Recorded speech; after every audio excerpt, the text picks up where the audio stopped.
The year is 1994.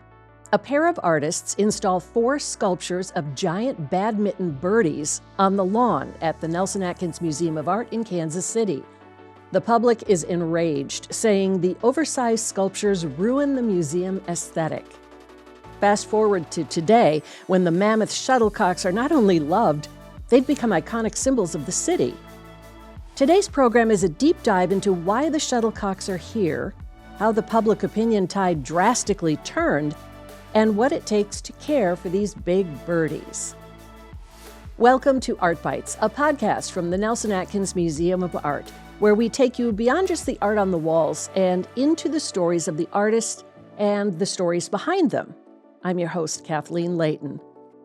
Joining me today is JoeRodgers, an objects technician in the Nelson-Atkins Conservation Division. Joe's been with the museum for 42 years and has been working with the shuttlecocks since they were nothing more than an idea. Joe actually walked the grounds with the artists, Klaus Oldenburg and Kustja van Bruggen, when they were looking at where to place the shuttlecocks. Oldenburg was a key figure in the pop art movement, and he was known for taking everyday objects and transforming them into can't-miss-'em monuments. He and Van Bruggen landed on the shuttlecock idea for the museum. So, Joe, take us back to that day when you were walking on the lawn. I'm in awe that you had this experience with them. What was that like? Yeah, it was quite the event at the time. I was one of a large group of people. They were in town. The shuttlecocks had been fabricated at that point. And that means they already had been created. They had already been created, and what they were doing is they were coming back for they had sort of determined the locations in their conceptual drawings, but they were coming back to do the final placement. And so they were in town to do that. And so we walked the grounds with them. You know, we knew the general location of all the sites where the shuttlecocks were going to be, but they wanted to, have very specific locations. And so there was a group of people from conservation and the prep department and curatorial division was out there, and I think probably the director was there at the same time. But locations were determined. We had some mock-ups and tape measures and things like that, and we put the stakes in the ground, and that was the final location, once they determined where they wanted to have them. So once that was determined, then what we wanted, from those locations is then we had contractors coming in to excavate that area, go ahead and cast the concrete slabs, the foundations that were going in. They had given us a template for the footprint of each one of the sculptures, and so we knew what the alignments were because the concrete slab they're pretty massive. They're 10 feet square by 2 or 3 feet deep. They're several thousand pounds. So, so that was what was the next step coming up after they placed the location. So how did they decide that at which location each would go on the lawn? It's a massive lawn, and there are actually 2 sides to the museum, north and south. Well, yeah, and if you actually look at some of the earlier conceptual drawings, they had more sculptures out there. They had 6 out, and they had 6 birdies? Yeah, they had 6 birdies in some of the early conceptual designs. So, yeah, I think there was a lot of different things going on, what determined their placement. I think there was, they were trying to keep the view from Cleaver Boulevard as unobstructed as possible, but still have the sculptures, central and visible at that time. Hard to be invisible. They are pretty big. Yeah, they're big. But they, that is a massive landscape out there. And so, but yeah, there was some, I think some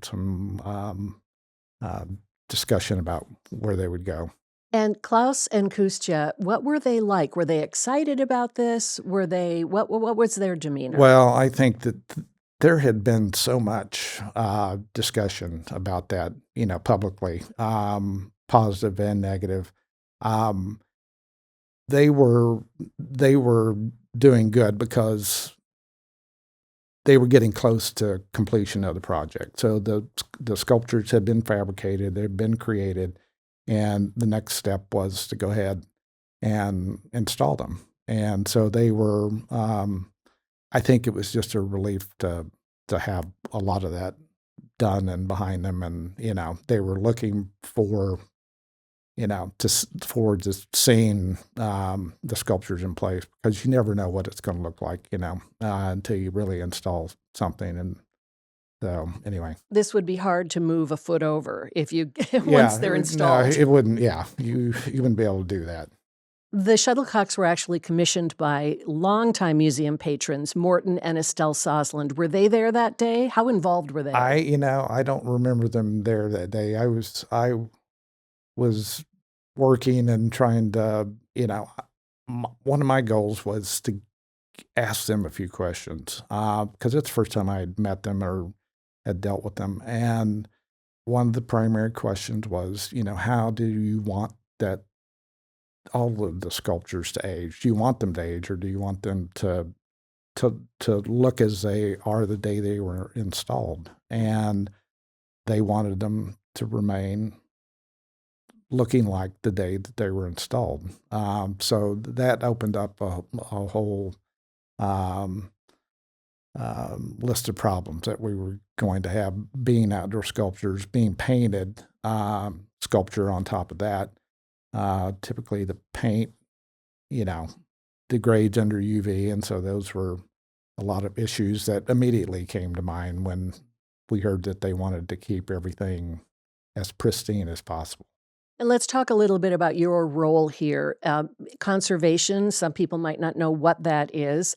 You care for the objects in our collection, and these outdoor sculptures have been under your care since they were installed. Well, they've been under care of the Objects Conservation Department. The entire department has worked on all of these pieces over all these years, over the last 30 years. So yeah, it was the Objects Conservation. There have been, early on, I was involved much more than I was later. Now, with retirements and people leaving, I've taken the shuttlecocks back over again, and they've fallen, to my responsibility. But yeah, what conservation is in a sense, it is preservation of existing materials. There are different levels of conservation, the way I see it. When you really get into a lot of the works that are in the museum, inside the walls of the museum, those are treated on a different level than outdoor sculpture. Outdoor sculpture is really a completely different animal and approach to treatment, because you can't really. The idea is to preserve the original paint as much as possible, and they arrived painted from the fabricator. So the goal was to try to preserve that originally, and then it became apparent that that was not going to happen and that they needed to be repainted.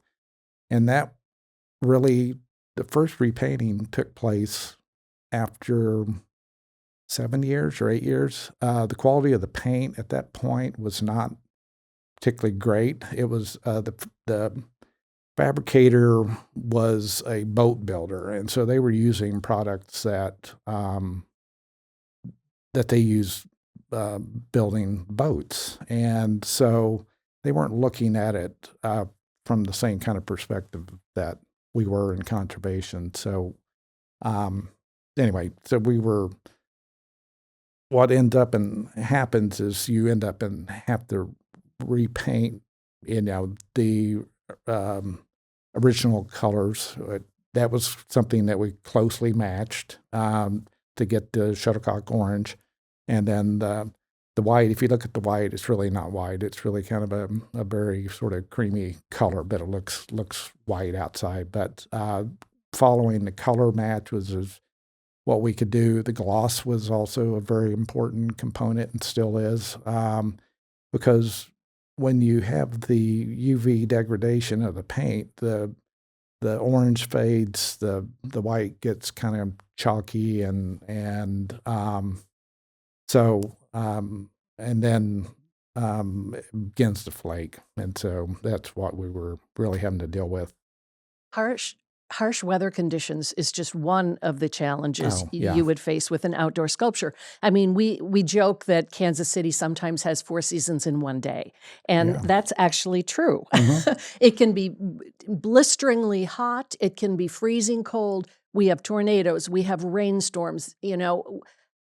Was your heart kind of dropping when you heard the artist say, "I want these to always look new"? Because that seems almost impossible. Well, it is. It's not realistic. And part of the issue with shuttlecocks and the way that they were fabricated, they're actually fabricated very well, but and they've held up well structurally and those kind of issues. But they used fiberglass for the feathers, and they used aluminum for the feather quills. And so you've got different materials that expand and contract at different rates when they're heated and when they're cooled. So what immediately happened was cracks started to form, between the quills and the feathers. And so water would leak into them, collect.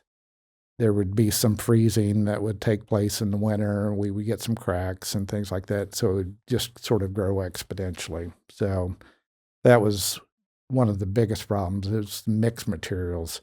The balls themselves are completely aluminum, and The orange part at the the orange bottom. part, Mhm. yeah. And so we don't have mixed materials here, and we have less problems with the balls than we do with the feathers. And so the feathers have always kind of been problems. One thing that has improved is there are new paint and painting technologies that have longer lives. And so originally we painted them after 7 years. We have waited, it's been almost 20 or 21 years since they're being repainted now. So, and then we're hoping that the paint that we're applying now should get, hopefully we'll get, 25 or 30 years, we'll get a little bit more. So It's important to remember that, yes, that all of your materials that you're working with change and Yeah. become better and better over time. yeah. What does a routine maintenance schedule look like for the shuttlecocks? Well, we have an outdoor sculpture technician. She looks at them three days a week, 3 times a week on her rounds. Security looks at them on a daily basis. But the only thing those pieces are so big, they take a small army to do anything to them. I mean, simply to even wash them, it takes 5 or 6 people and a lot of equipment to get in place. But the goal is, at least wash them once a year, and then do repairs as needed, because we do have visitors climbing on them, and so there's lots of scuffs and things like that that we need to take care of.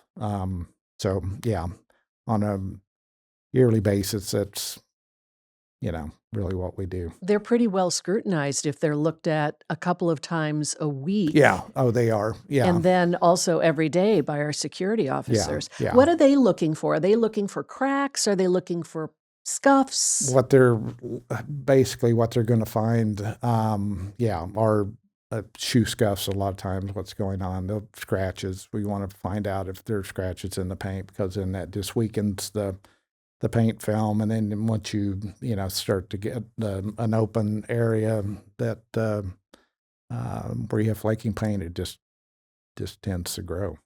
They have become a symbol of Kansas City. Did that surprise you when the tide of public opinion completely turned around? Well,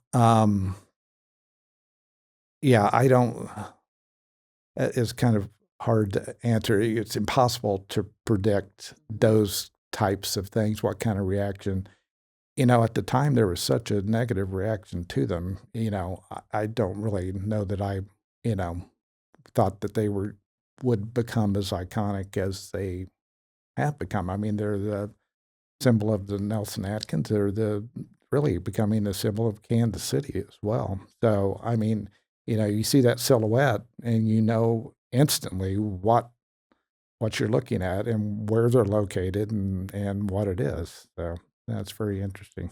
It's a big responsibility, it would seem, to care for a work of art that is so embedded in the city's identity. That doesn't change anything you do, but is that something that you're thinking about as No. you're thinking of? No? No.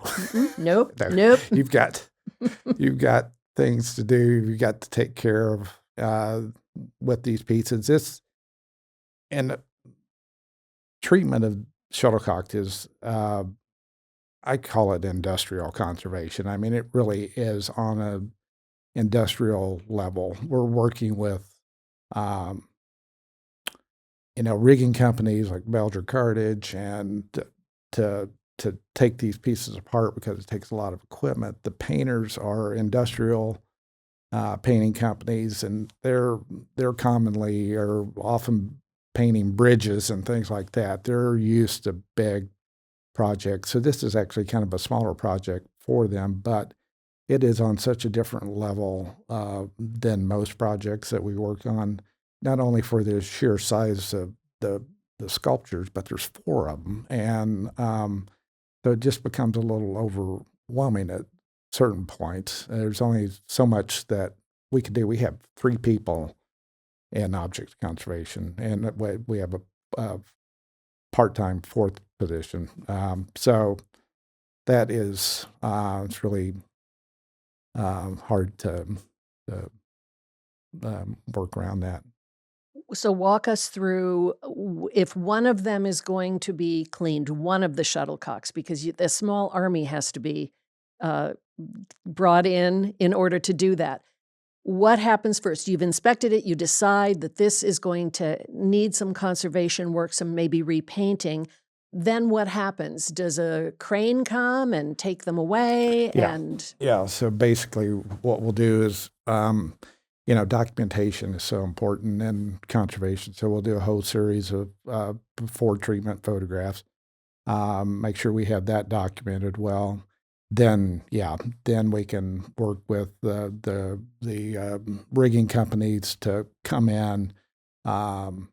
We end up and have to work with the landscapers as well, and so we will end up and dig up a trench around the base to expose the original base and all the attachments that how it's secured to the foundation. Once that's done, then the rigging companies come in, do the disassembly, and then each one of the feathers is taken off. each one is taken off individually. There are 9 feathers for each shuttlecock.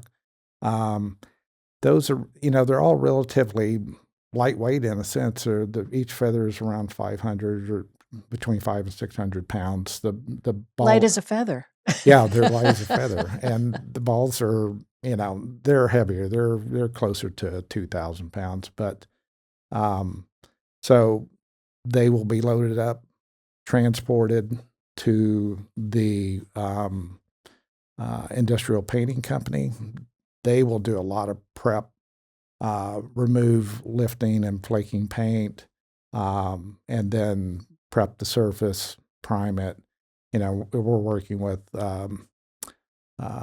industrial paint companies as well that produce high quality paint. So all of that is there's a very strict sequence of how everything is prepared and applied. So yeah, and then you reverse the whole process. Then you bring it out and you treat it with kit gloves, and because it's freshly painted, it's beautifully done, and then you reassemble. And how long start to finish? From the time that you are deciding and you're digging the trench and then you're taking it away and it's being repainted. How long is that process? Overall, that's probably the painter is going to take the most time. So it's probably, we try to always plan for at least 2 months.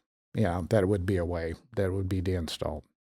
Any challenging moments in the shuttlecock's history for you that you can recall, or any fun stories behind the scenes? Oh, I wish I did. There were surprises for sure. The way that they were fabricated, there were some interesting things because there was a primary fabricator involved. Is called Lippin Cotton Company, and they were working with a boat builder to do all the fiberglass components. And so if you look at the shuttlecocks, you've got the feathers, but down below the base of the feathers, you have bands that go around. Oh, right. Yeah. And so, and nobody really quite remembers that. It's not very tall. It's about 6 or 7 inches, but it spans, it goes all the way around. And that's really one of the things that ties the feathers together. It's got a certain structural component to it. But because the fabricator was a boat builder, they were using some boat materials, and they used balsa wood as a fill material on all of the bands. And I don't know why they did this, but balsa wood is very absorbent. Porous. Yeah, very porous. And so those became almost an immediate problem. We didn't know what was going on because they kept starting to split and crack. And so at one point, we had to just simply go in and start removing some fiberglass on one inside of the band just to see what was going on. It turned out it was balsa wood, inside all of the bands. So that prompted replacing all of the bands. So they were replaced after about 8 or 9 years, and now we completely replaced them, and they've held up much better because we did not use balsa wood. So you are looking at maybe how many years a new paint job with the advances in the technology? I would hope we can get 25 years. Which is amazing. Yeah. From where you started. Yeah. So, that intense orange of the ball, it's the indicator. It will tell you because it will start to fade a little bit. You will see it. The white, it's harder to tell, but the orange gets a little duller. The white is much harder to tell, yeah. Mm-hmm. But the orange is that's a good indicator. So you can tell what's going, that it's faded and it needs to be replaced. So we are lucky to have you. Thank you. Taking care of this beautiful and iconic symbol of Kansas City. Well, thanks. And thanks for walking us through it. Mm-hmm. Really interesting. Yeah, I hope it made sense and was educational. You've been listening to ArtBytes, a podcast from the Nelson-Atkins Museum of Art in Kansas City. I'm Kathleen Layton. We'll see you next time.